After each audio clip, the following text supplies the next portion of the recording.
اگر کوئی شخص نماز کا انکار کرتا ہے تو وہ دائرہ اسلام سے خارج ہے، لیکن اگر کوئی سستی کی وجہ سے نماز نہیں پڑھتا، صرف سستی کی وجہ سے نہیں پڑھتا، اللہ کا حکم جانتا ہے، اس کو کہا جائے آؤ نماز کو، تو وہ آگے سے مذاق نہیں کرتا یا نماز کا تمسخر یا استحقار نہیں کرتا، بلکہ بس اپنی سستی کی وجہ سے مسجد میں نہیں آتا۔ جو نماز کو ہلکا جانے، خفیف جانے، وہ بھی دائرہ اسلام سے خارج ہے اور کافر ہے۔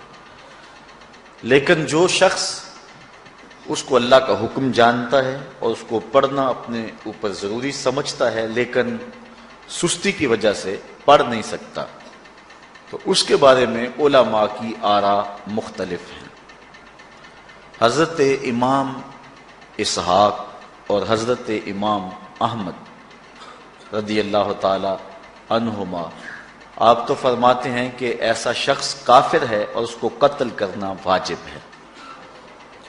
حضرت امام مالک کا قول ہے کہ، اور امام شافعی کا بھی یہی قول ہے، وہ بھی کہتے ہیں کہ اس کو قتل کیا جائے گا اور بطور حد قتل کیا جائے گا۔ حضرت امام اعظم امام ابو حنیفہ علیہ رحمہ آپ فرماتے ہیں کہ بے نمازی کو قتل نہیں کیا جائے گا، بلکہ اس پر تعزیر نافذ ہوگی۔ یہ حاکم وقت کی ثواب دید پر ہے کہ وہ اس پر کیا سزا دیتا ہے، اور فرمایا اس کو ساتھ قید کیا جائے گا اور توبہ کے لیے اس کو زور دیا جائے گا۔ اگر وہ توبہ کر لے تو اس کو قید سے باہر نکال لیا جائے گا، ورنہ اس کو قید رکھا جائے گا۔ صحابہ کہتے ہیں کہ ہم کسی عمل کے تارک کو کافر نہیں سمجھتے تھے سوائے نماز کے تارک کے، اور آقا کریم علیہ السلام کا ایک فرمان ہے، من ترک الصلاۃ متعمدا فقد کفر جہارا، جس نے جان بوجھ کے نماز چھوڑی اس نے اعلانیہ کفر کیا۔ امام اعظم امام ابو حنیفہ علیہ رحمہ وہ فرماتے ہیں کہ یہ حدیث محل ترہیب میں ہے، گویا اس نے کافروں والا کام کیا، اس لیے آپ یہ فتویٰ دیتے ہیں کہ اس کو قید کیا جائے گا اور نماز کی پابندی کا زور دیا جائے گا، اور وہ توبہ کرے تو اس کو چھوڑ دیا جائے گا۔ لیکن باقی ائمہ بعض کہتے ہیں اس کو حداً قتل کیا جائے، اور امام اسحاق اور امام احمد کہتے ہیں اس کو قتل کرنا واجب ہے۔ تو بے نمازی جو اللہ کے حکم کی پابندی سستی کی وجہ سے نہیں کرتا، یہ اس کے لیے حکم ہے۔ جو شخص تحقیر کرتا ہے نماز کی، ہلکا جانتا ہے، تمسخر اڑاتا ہے یا اس کا انکار کرتا ہے، تو اس کے بارے میں علماء کے اندر کوئی اختلاف نہیں ہے، وہ ائمہ اربعہ کے نزدیک کافر ہے، دائرہ اسلام سے خارج ہے، مرتد ہے۔ لیکن سستی کی وجہ سے نماز نہ پڑھنے والا، اس کے بارے میں علماء کا یہ موقف ہے۔ حضرت غوث اعظم الشیخ سید عبد القادر جیلانی علیہ رحمہ آپ فرماتے ہیں کہ بے نمازی کو مسلمانوں کے قبرستان میں دفن نہ کرو۔ حضرت سلطان باہو علیہ رحمہ آپ کا قول ہے کہ بے نمازی سے خنزیر بھی پناہ مانگتا ہے۔ حضرت شیخ سعدی شیرازی فرماتے ہیں بے نمازی کو قرض نہ دو، جو اللہ کا قرضہ ادا نہیں کرتا تمہارا قرض کیسے لٹائے گا۔ اب آئیے ہم حضور علیہ السلام کے فرامین دیکھتے ہیں اس حوالے سے۔ حضرت جابر بن عبداللہ انصاری رضی اللہ تعالی عنہ سے مروی ایک روایت، جس کو امام ابو داؤد نے روایت کیا، امام نسائی نے روایت کیا، دیگر محدثین نے روایت کیا۔ آقا کریم نے ارشاد فرمایا، بین الرجل و بین الکفر ترک الصلاۃ، آدمی اور کفر کے درمیان ترک صلاۃ ہے، یعنی بندہ مومن اور بندہ کافر کے درمیان ترک صلاۃ ہے۔ جو نماز پڑھتا ہے وہ مومن ہے، اور جو نماز نہیں پڑھتا تو وہ کافروں والا کام کرتا ہے، یا دیگر ائمہ کے نزدیک وہ کافر ہے۔ یہ ترہیباً نہیں بلکہ یہ حکم ہے۔ اور حضرت نبی رحمت صلی اللہ علیہ وسلم کا ایک دوسرا فرمان ان الفاظ کے ساتھ ہے، بین الرجل و بین الشرک والکفر ترک الصلاۃ، شرک و کفر اور بندہ مومن کے درمیان نماز ترک کرنا ہے۔ حضرت امام ابن ماجہ نے ان الفاظ کے ساتھ روایت کو نقل کیا ہے، بین الکفر والایمان ترک الصلاۃ، ایمان اور کفر کے درمیان نماز کا ترک کرنا ہے۔ اور آقا کریم علیہ السلام کا وہ فرمان جو حضرت انس سے مروی ہے، جس کو طبرانی نے اپنی موجم میں لکھا، بھی آپ کے سامنے میں نے رکھا، کہ حضور نے فرمایا من ترک الصلاۃ متعمدا فقد کفر جہارا، جس نے جان بوجھ کے نماز چھوڑی اس نے اعلانیہ کفر کیا۔ حضرت ابو ہریرہ رضی اللہ تعالی عنہ سے ایک روایت ہے کہ وہ فرماتے ہیں، لا سہم فی الاسلام لمن لا صلاۃ ولا صلاۃ لمن لا وضوء لہ، کہ اس شخص کا اسلام میں کوئی حصہ نہیں ہے جو نماز نہیں پڑھتا، اور اس شخص کا نماز میں کوئی حصہ نہیں ہے جو وضو نہیں کرتا۔ وضو کے بغیر نماز نہیں ہوتی اور نماز کے بغیر اسلام نہیں ہوتا۔ اور اسی روایت کو بالفاظ دیگر حضرت عبداللہ ابن عمر رضی اللہ تعالی عنہ نے حضور سے یوں روایت کیا ہے، طبرانی نے اپنی موجم میں اس کو لکھا، لا ایمان لمن لا امانتہ ولا صلاۃ لمن لا طہور لہ ولا دین لمن لا صلاۃ لہ۔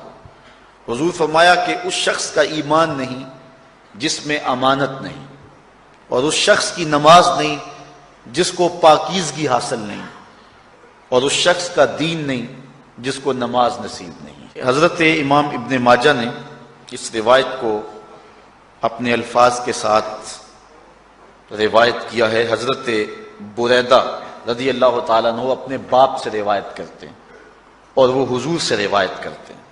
حضور علیہ السلام نے ارشاد فرمایا، ان العہد الذی بیننا و بینہم الصلاۃ فمن ترکھا فقد کفر، کہ ہمارے اور ان لوگوں کے درمیان جو معاہدہ ہے وہ نماز کا ہے، جس نے نماز کو چھوڑ دیا اس نے کفر کیا، یعنی ہمارا اور ان کا پھر اب معاہدہ باقی نہیں رہے گا۔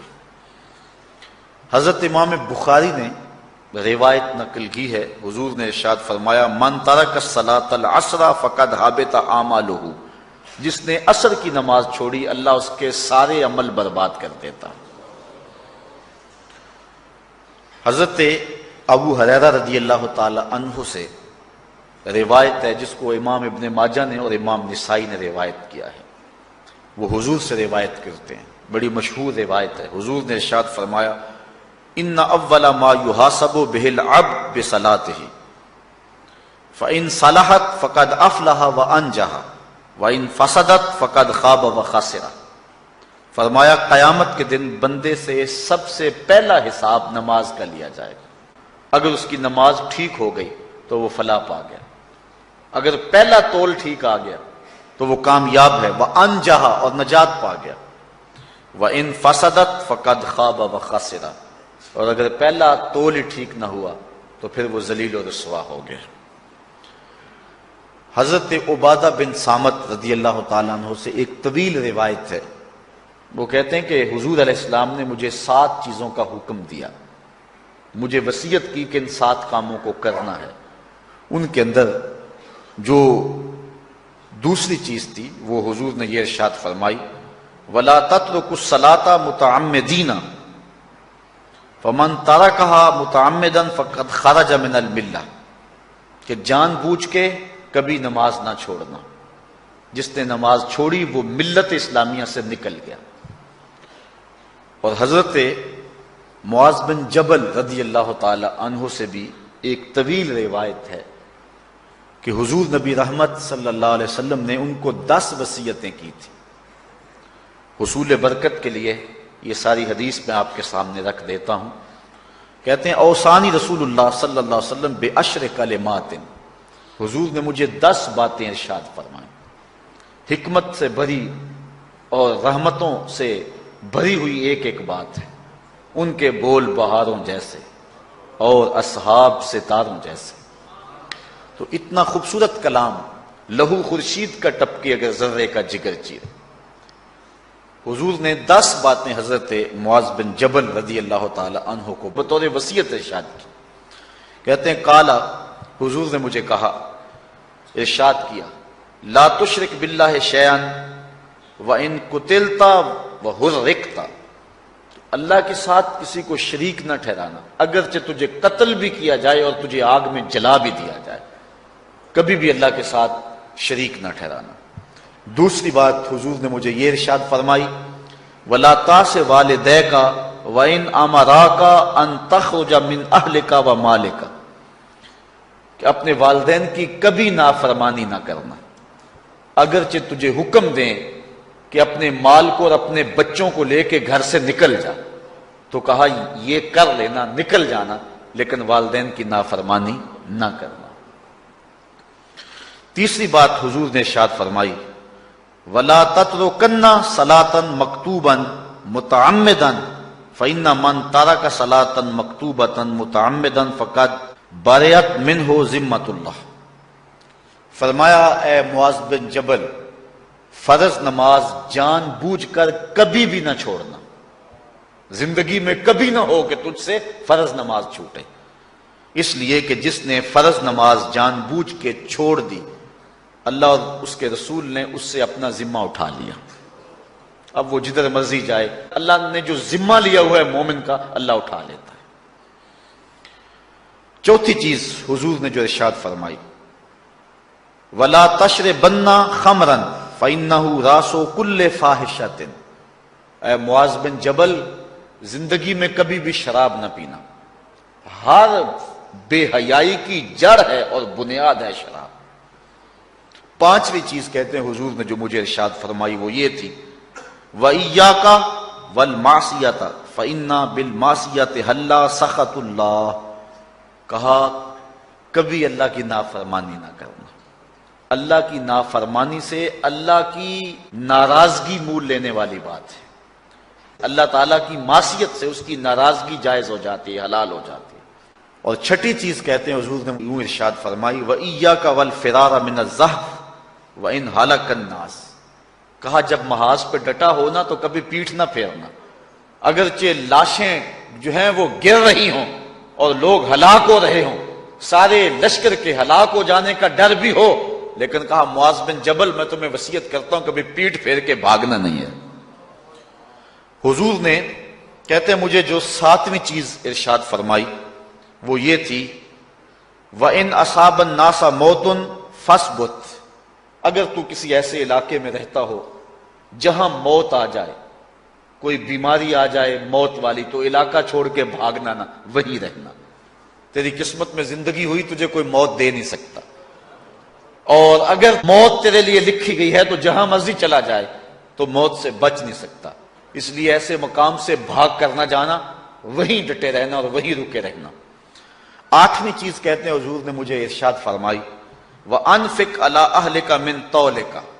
کہا اللہ نے تجھے جو وسعت دی ہے، تجھے جو مال دیا ہے، اس کو اپنی اولاد پر کھل کے خرچ کرنا، اپنی اولاد سے بخل نہ کرنا، اولاد کے معاملے کے اندر جہاں ان کی ضرورت ہو اس کو کھل کے پورا کرنا ہے.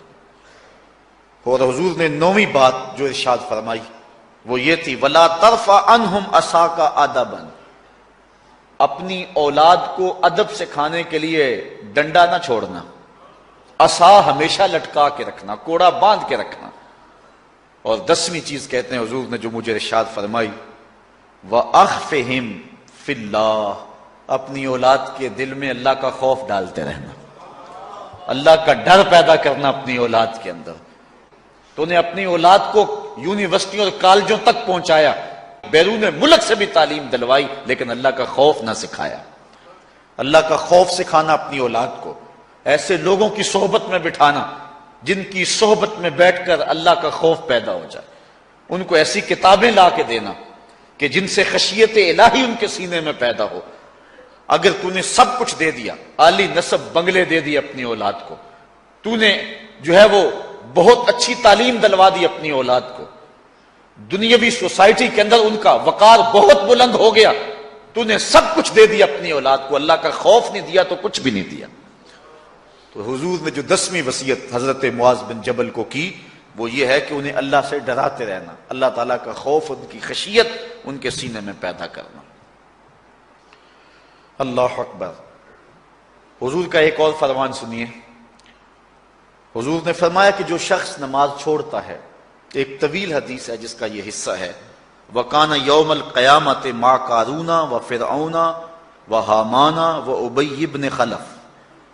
جو نماز ترک کرتا ہے قیامت کے دن قارون کے ساتھ، فرعون کے ساتھ، حامان کے ساتھ اور ابی ابن خلف کے ساتھ کھڑا کر دیا جائے گا۔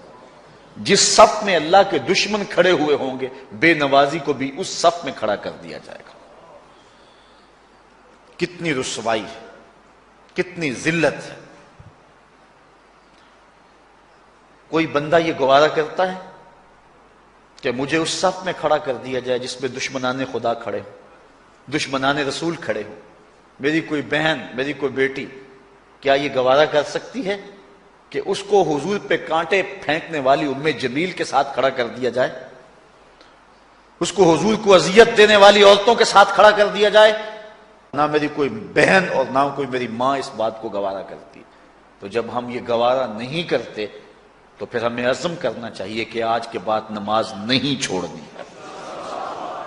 میں نے کسی جگہ پہ یہ بات بیان کی اور ساری گفتگو اسی عنوان سے ہوئی، کچھ ماحول ایسا بنا ہوا تھا۔ تو مجھے بعد میں صابر نامی وہاں کے ایک ساتھی نے فون کیا 2 یا 3 دن کے بعد، کہنے لگا کہ ہماری بستی میں ایک شخص بھی بے نمازی نہیں رہا ہے۔ اس حدیث کا زور اتنا ہے، اس حدیث کا وزن اتنا ہے۔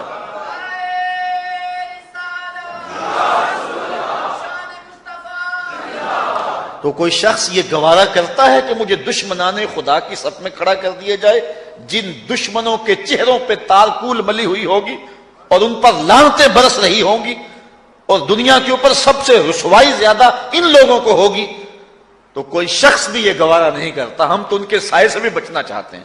میرے مالک، ہمارا حشر ان کے ساتھ نہ کرنا، ہمارا حشر تو ابو بکر و عمر کے ساتھ کرنا، ہمارا حشر تو عثمان غنی کے ساتھ کر دینا، ہمارا حشر تو مولا کائنات کے ساتھ کر دینا۔ مالک، ہمارا حشر بریلی کے امام احمد رضا کے ساتھ کر دینا، ہمارا حشر امام غزالی کے ساتھ کر دینا، بلال حبشی کے ساتھ کر دینا۔ ہماری آرزویں تو یہ ہیں، ہماری تمنائیں تو یہ ہیں۔ ہم تو کہتے ہیں مولا کل قیامت کے دن اٹھیں تو داتا کے قدموں میں اٹھیں، خواجہ اجمیری کی چوکھٹ سے اٹھیں، ہم اٹھے تو شاہ نقشبند بخاری کا جلوس آگے ہو، ہم اس جلوس کے ساتھ شامل ہوں، خواجہ معین الدین چشتی کی غلامی میں اٹھے، ہم حضرت غوث اعظم کی نوکری میں اٹھیں، حضرت شیخ شہاب الدین کی نوکری میں اٹھیں۔ تو ہماری آرزویں تو یہ ہیں، ہماری تمنائیں تو یہ ہیں، لیکن اگر ہم یہ چاہتے ہیں کہ ہم ان لوگوں کے ساتھ اٹھیں تو پھر ایک نماز بھی ترک نہیں کرنا ہوگا، اور اگر نماز ترک ہو گئی تو کتنی بڑی سزا ہے، کتنی بڑی رسوائی ہے، کتنی بڑی ذلت ہے، اور یہ آپ کے رسول کا فرمان ہے۔ اللہ اکبر، کہ قیامت کے دن وہ شخص جو نماز نہیں پڑھتا، قیامت کے دن اس کو دشمنان خدا کی صف میں کھڑا کر دیا جائے گا۔ یہ ہو نہیں سکتا کہ ہم نے یہ حدیث سن لی اور اب نماز قصدن چھوڑیں۔ آج عزم کر کے اٹھیں، اور اولاد نہیں آئی، بیٹیاں نہیں آئیں، گھر والے نہیں آئے، لیکن جا کے اس بات کو گھر میں نافذ کرنا ہے، اس کو حکمن نافذ کرنا ہے گھر کے اندر۔ ہمارا گھر ہو رسول اللہ کی امتی کا اور گھر میں کوئی بے نماز ہو، یہ حکم دینا ہے، وَأْمُرْ أَهْلَكَ بِالصَّلَاةِ، فرمایا اپنے گھر والوں کو نماز کا حکم دو۔ اس گھر میں نحوست ہوتی ہے جس گھر میں بے نمازی ہوتے ہیں۔ اس لیے آج ہم یہاں سے عزم کر کے جانا ہے کہ آج کے بعد ہم نماز نہیں چھوڑیں گے انشاءاللہ۔ اتنے زور سے کہو کہ شیطان کا کلیجہ پھٹ جائے۔ اللہ ہماری اس انشاءاللہ کو قبول کرے، قبول کرے۔ اللہ ہم کو پنجگانہ سجدے کی توفیق دے۔ کتنا بد نصیب ہے شخص کہ جس کی پیشانی اس کی حضور جھکتی نہیں، سارا دن کبھی کسی کو سیلوٹ کرتا ہے، کبھی کسی کو سیلوٹ کرتا ہے، کہتا میرے اس سے بھی تعلق ہونے چاہیے، اس سے بھی واسطہ ہونا چاہیے، اس سے بھی رابطہ ہونا چاہیے، کبھی دنیا میں کام پڑ جاتا ہے، اس سے بھی تعلق رہنا چاہیے میرا۔ کہاں کہاں صبح سے لے کر شام تک سلوٹ مارتا ہے، ایک اللہ کے حضور نہیں جھکا جاتا۔ اقبال علیہ رحمہ کہتے ہیں ایک سجدہ جسے تو گراں سمجھتا ہے، 1000 سجدے سے آدمی کو دیتا ہے نجات۔ آؤ اللہ کے حضور بندگی کا سر جھکائیں. تو یہ کتنی عبرتناک جو ہے اور کس قدر جو ہے وہ فکر انگیز حدیث ہے. وَقَانَ يَوْمَ الْقِيَامَةِ مَعَ قَارُونَ وَفِرْعَوْنَ وَحَامَانَ وَأُبَيِّ بْنِ أَبِي خَلْف. وہ شخص ان بد نصیب لوگوں کے ساتھ کھڑا ہوگا جس کو نماز کی توفیق نہیں ہے. آپ نے حدیث علماء سے بارہا سنی، حدیث طویل ہے. آقا کریم معراج کی رات گئے تو وہاں مختلف لوگوں کو مختلف عذابوں میں مبتلا دیکھا. کسی کی انتڑیاں کٹ کٹ کے گر رہی تھی، کسی کا منہ چیرا جا رہا تھا، کسی کی زبان لوہے کی کینچیوں سے کاٹی جا رہی تھی، کسی پر کھولتا ہوا پانی ڈالا جا رہا تھا، کوئی جو ہے وہ سرانڈ والا گوشت کھا رہا تھا، کسی کے جسم میں لوہے کی میخیں ٹھونکی جا رہی تھی. لیکن ایک قوم کو حضور نے دیکھا، ایک بھاری پتھر سے ان کا سر کچلا جاتا ہے اور پتھر کے واپس آنے تک دوبارہ صحیح ہو جاتا ہے، پھر کچلا جاتا ہے. حضرت جبریل امین سے حضور نے فرمایا کہ یہ کون لوگ ہیں؟ یا جبریلو من ہاؤلائے، یہ لوگ کون ہیں کہ ان کے سر پتھروں سے کچلے جا رہے ہیں؟ قال ہاؤلائے الذین تثاقلت رؤوسہم عن الصلاۃ المکتوبہ. کہا یہ وہ بد نصیب لوگ ہیں کہ فرض نمازوں سے جن کے سر بوجھل رہتے تھے، نماز پنجگانہ فرض بھی نہیں پڑھا کرتے تھے، یہ وہ بد نصیب ہیں. آج ان کے سر کوٹے جا رہے ہیں. یہ تھوڑی سی زندگی ہے، تھوڑی سی زندگی ہے. 60-70 سال بڑی زندگی ہو وہ مگر نصیب ہو جائے تو پتہ نہیں ہے کہ کل ہمارا آنے والا کہاں ہے. کتنا غافل اور بد نصیب ہے وہ شخص کہ جس کو سجدہ نصیب نہیں ہے. سجدہ تو بندگی کا نام ہے. زندگی آمد برائے بندگی، زندگی بے بندگی شرمندگی. بندہ تو ہے ہی بندگی میں. کسی شخص نے راستے میں جاتے جاتے چائے کی پیالی پلا دی ہونا بازار میں، تو ہم جب بھی اس گلی سے گزرتے ہیں اس کو سلوٹ کر کے جاتے ہیں، السلام علیکم. یار اس سے بڑے سلام لیتے ہو، یہ بڑا محبت والا، بڑے اخلاق والا ہے. یار جس نے چائے کی پیالی پلا دی ایک مرتبہ، اس کو تو جاتے آتے سلام کر کے جاتے ہو. جس رب نے زندگی بخشی ہے، جس رب نے جو ہے وہ ساری بہاریں عطا کی ہیں، اس کے حضور میں جھکا جاتا ہے. کتنا متکبر شخص ہے جو اللہ کے حضور نہیں جھکتا.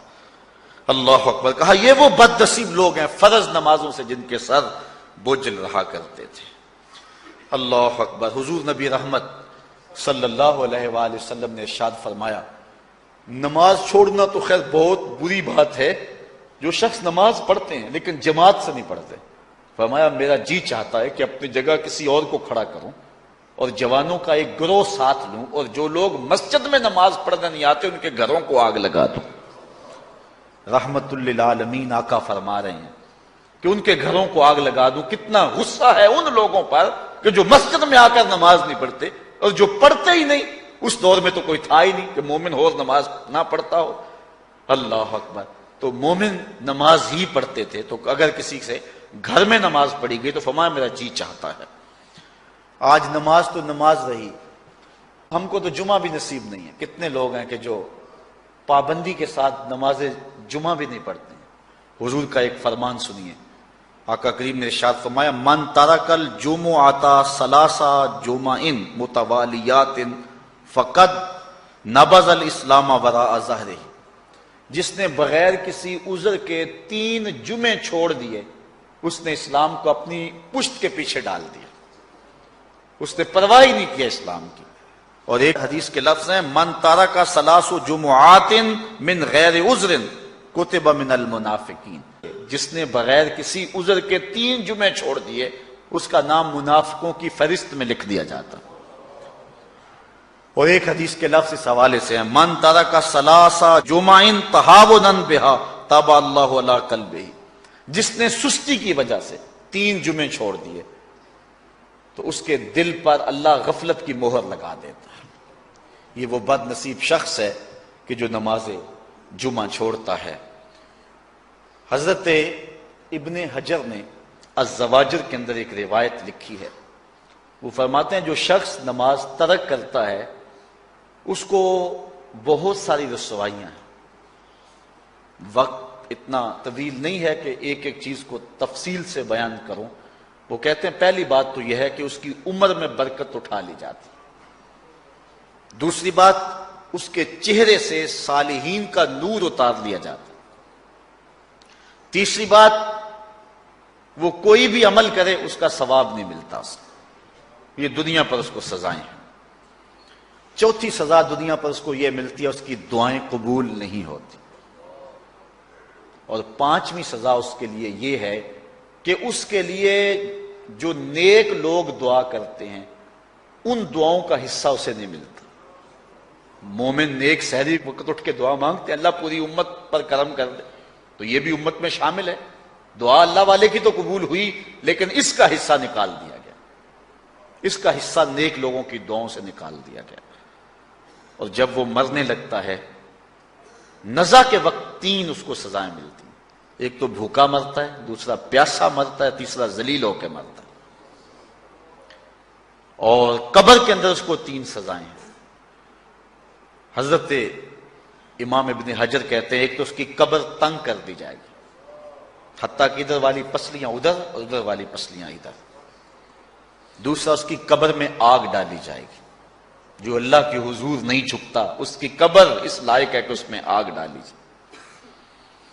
اور تیسری، اس کے اوپر ایک اژدہا مسلط کر دیا جائے گا جس کا نام ہے شجاع الاقرع، اور جب وہ ڈنگ مارے گا تو 70 گز تک وہ شخص زمین میں دنس جائے گا، اور وہ مسلسل یہ ڈنگ مارتا رہے گا۔ اور کہا کہ تین سزائیں اس کو حشر میں پہنچیں گی۔ ایک تو اس کا حساب سختی سے لیا جائے گا، اور جس کا حساب سختی سے لیا گیا وہ بچ پائے گا؟ حساب سے بچے گا وہ جس سے اللہ صرف نظر کرے گا۔ اللہ اکبر۔ ایک تو اس کا حساب سختی سے لیا جائے گا، دوسرا اللہ تعالیٰ جل شانہ اپنے قہر و غضب کا اس پہ اظہار کرے گا، اور تیسری اس کو سزا یہ دی جائے گی کہ اس کو جہنم میں ڈال دیا جائے گا۔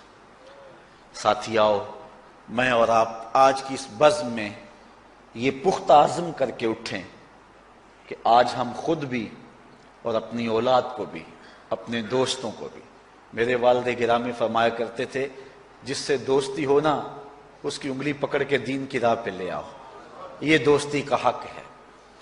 اس کے لیے آپ بہت کچھ کرتے ہیں، لیکن اگر اس کو دین نہیں دیا تو کچھ بھی نہیں دیا۔ کوشش کرو میرا دوست ہو اور جہنم میں جائے۔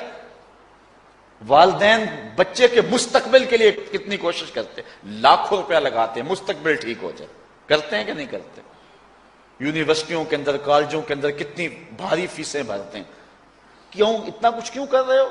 میں نے دیکھا بوڑھا باپ اپنی کمر پہ بوریاں لاد کے مزدوری کرتا ہے، مائیں اپنا زیور بیچ رہی ہیں کہ اولاد پڑ جائے۔ میاں اتنا کچھ کیوں کر رہے ہو؟ جی مستقبل ٹھیک ہو جائے۔ یہ مستقبل کتنا ہے؟ 20-25 سال کا، اور جو اصل مستقبل ہے اس کی فکر ہی نہیں کسی کو۔ اصل مستقبل تو وہ ہے۔ اللہ اکبر۔ بیرون ملک جائے بیٹا تو ماں کہتی ہے بس دعا کرو کہ میرا بیٹا خیریت سے پہنچ جائے۔ بیٹی کی شادی کرتی ہے تو ماں کہتی ہے دعا کرو کہ اپنے گھر میں اس کو چین مل جائے۔ کسی کا انٹرویو ہوتا ہے، لوگ کہتے ہیں جناب دعا کرو کہ اس انٹرویو میں وہ کامیابی سے گزر جائے۔ میں کہتا ہوں جب قبر میں اترتا ہے پھر کسی نے آ کر کبھی نہیں کہا کہ دعا کرو مشکل گھڑی آ گئی ہے خیریت سے گزر جائے۔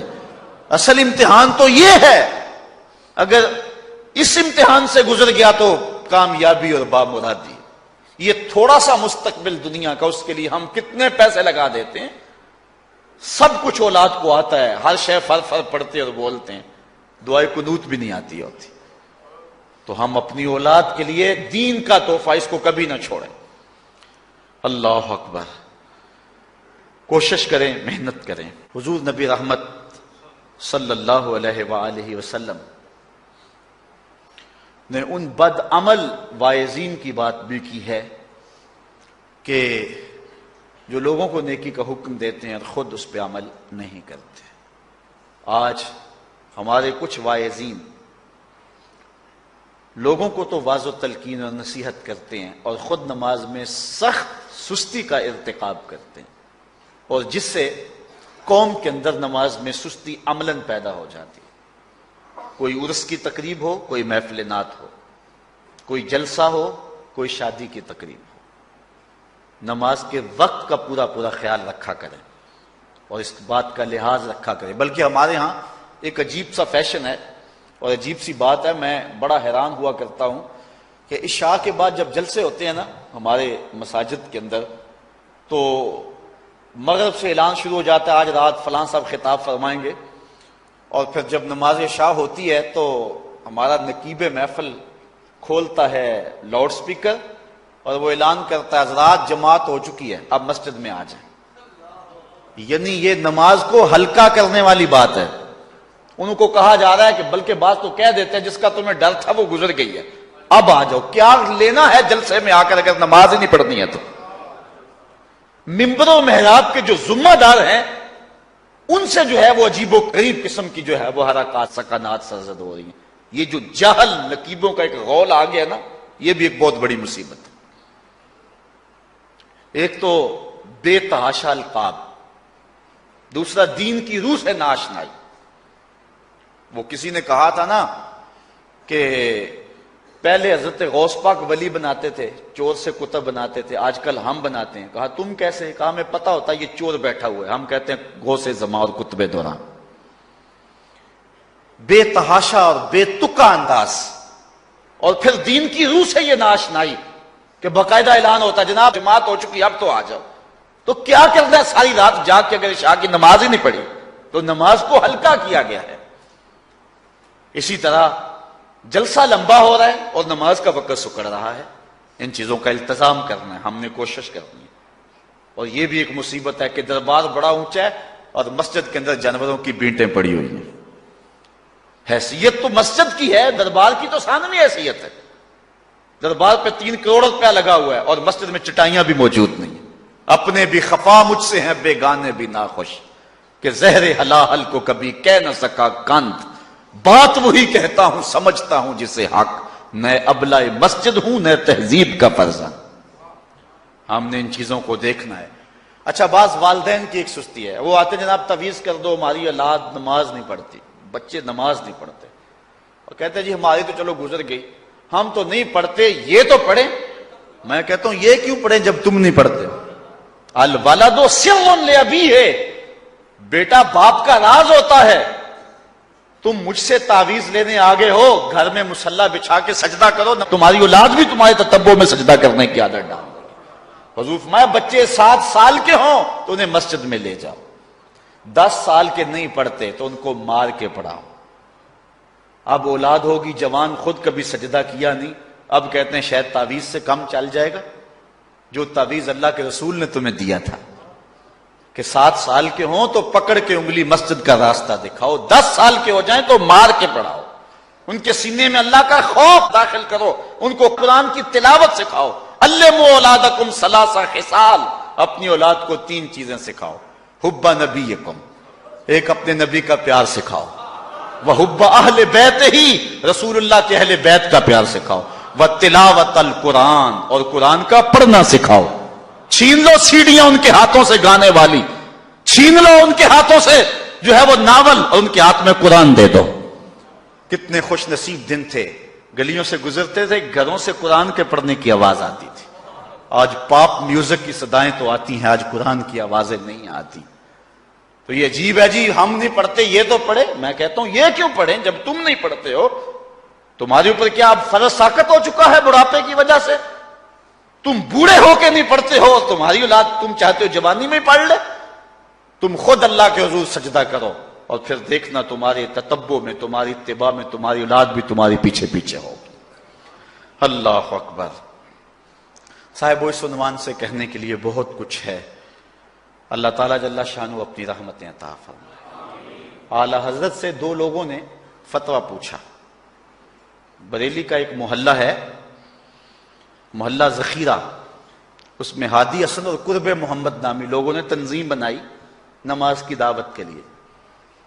کچھ لوگ ان کی بات کو نہ سنتے، اعلی حضرت سے استفتاء کیا، فتاوی رضویہ کے اندر موجود ہے کہ ہم نماز کی دعوت دیتے ہیں، کچھ لوگ اس کے باوجود نہیں آتے، تو حکم شرعی کیا ہے؟ تو اعلی حضرت فرماتے ہیں کہ پہلے تو نرمی سے انہیں سمجھائیں، آؤ نماز کی طرف۔ نہیں مانتے، مؤثر لوگ ڈالیں جو ان کو کہیں۔ یہ تھے ہمارے کرنے والے کام، ہم کن جھگڑوں میں پڑے ہوئے۔ مؤثر معاشرے کے لوگ تلاش کریں اور ان کو سمجھائیں، جن کی وہ مانتے ہیں، ٹالتے نہیں۔ ان سے سمجھائیں ان کو. آپ فرماتے ہیں اگر ان کے سمجھانے سے بھی نہیں سمجھتے تو فرمایا فتویٰ پھر یہ ہے ان سے بائیکاٹ کر دیں، ان سے ترک کلام کر دیں، ان سے گفتگو چھوڑ دیں. ہم نے تو کبھی بیٹوں سے نہیں چھوڑی گفتگو. بیوی بے نماز ہو ہم ہر شے بیوی سے منوا لیتے ہیں. کبھی کہا تیرے ہاتھ کی پکی روٹی نہیں کھاؤں گا اگر تو نماز نہیں پڑھتی؟ کبھی بیٹا کہے امی تو نماز نہیں پڑھتی میں تیرے ہاتھ کی روٹی نہیں کھاؤں گا؟ جو ماں بیٹے کے لیے سب کچھ کرتی ہے، کتنے دکھ جھیلتی ہے، کسی کے گھر کے برتن مانجنے پڑے وہ بھی مانجتی ہے، کیا بیٹے کی خواہش پہ نماز نہیں شروع کر دے گی؟ جب عادت ڈالے گی تو پھر اللہ دل میں بھی وہ محبت ڈال دے گا. کیونکہ ہمارا تو اتنا ہی کام ہے نا. حضرت بایزید بسطامی نے یہی کیا تھا نا. حضرت بایزید بسطامی علیہ رحمہ بسطام کے لوگوں کی تربیت کر رہے ہیں. کسی محلے کے کونے میں آ کر ایک فاحشہ عورت بیٹھ کے لوگوں کا دین ایمان اجاڑنے لگی. کسی نے کہا بایزید تیرا شہر لٹ رہا ہے، جس کو تو اشکوں سے سیراب کیا تھا اور سجدہ ہائے سحرگاہی سے جس شہر کو نور بخشا تھا، تیرا شہر لٹ رہا ہے. کہا کیا ماجرا ہوا؟ لوگوں نے کہانی سنائی. بایزید بسطامی صبح مصلی اٹھایا اور جا کے اس فاحشہ عورت کے دروازے پہ مصلی بچھا لیا. اب جو بھی گاہک آتا بایزید بسطامی کو بیٹھا ہوا دیکھ کے راستہ بدل لیتا. اس نے انتظار کیا، رات کے اندھیرے گہرے ہو گئے، آج کوئی گاہک ہی نہیں آیا. اس نے کھڑکی سے جھانک کر کے دیکھا ایک بوڑھا بابا بیٹھا ہوا ہے، ہاتھ میں تسبیح ہے، مصلی بچھایا ہوا ہے. نیچے اتر کر کے کہا بابا اللہ کو یاد کرنے کے لیے اور تھوڑی جگہ ہیں، تجھے میرے گھر کی گلی ہی ملی، میرا راستہ روک لیا. بابا کہنے لگا کیا مسئلہ ہے تجھے؟ کہا میرے گاہک رکے ہوئے ہیں. کہا آج میں تیرا گاہک ہوں، بتا تیری رات کی قیمت کتنی ہے. اللہ اکبر. حضرت بایزید بسطامی نے قیمت طے کی. اس کے گھر کی جب چھت چڑھنے لگے نا سیڑھیاں، لوگ دیکھ رہے تھے. کہا مالک اگر بایزید بھی اجڑ گیا تو روشنی کہاں سے لیں گے؟ بایزید بھی ایک فاحشہ عورت کے کوٹھے پہ چڑھ رہا ہے، اگر یہ بھی چراغ بجھ گیا تو زمانے کو اجالا کہاں سے ملے گا؟